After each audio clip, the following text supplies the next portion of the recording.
Meet Dave. Tuesday morning, he funds a Forex account with $1,000, opens his charts, sees Eurodollar drifting up, and thinks, I want this trade to actually matter. So he clicks buy on what his platform quietly defaulted to as one full lot. 6 minutes later, a stop-out message flashes across his screen and his balance reads $80.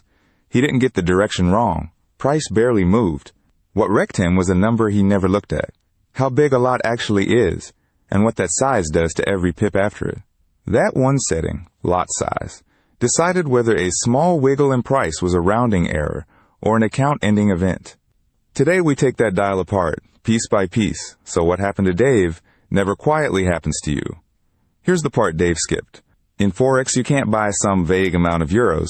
You buy in standardized blocks called lots, so every broker and every trader means the exact same size.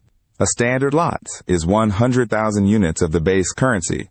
A mini lot is 10,000, 1/10 the size. A micro lot is 1,000, 1/10 again. And a nano lot, offered by only a few brokers, is just 100 units. Dave's platform defaulted him into a standard lot, 100,000 euros of exposure on a $1,000 account. A micro lot on that same account would have made the exact same price move almost a rounding error instead of a wipeout. Which one do you think Dave should have used?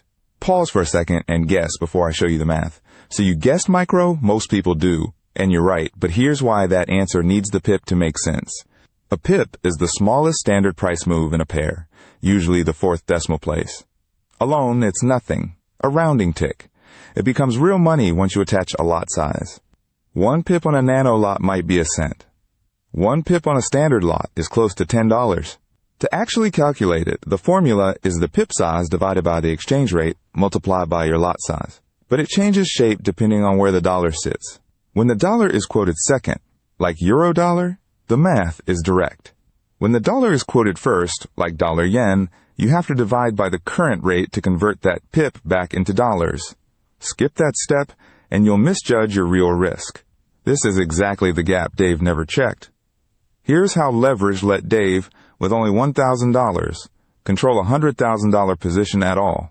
At 100 to 1 leverage, $1 of yours controls $100 of currency borrowed against your account, and the margin your broker sets. Remember, context beats the pattern. The stop is what saves you, and nothing replaces practice on a live chart.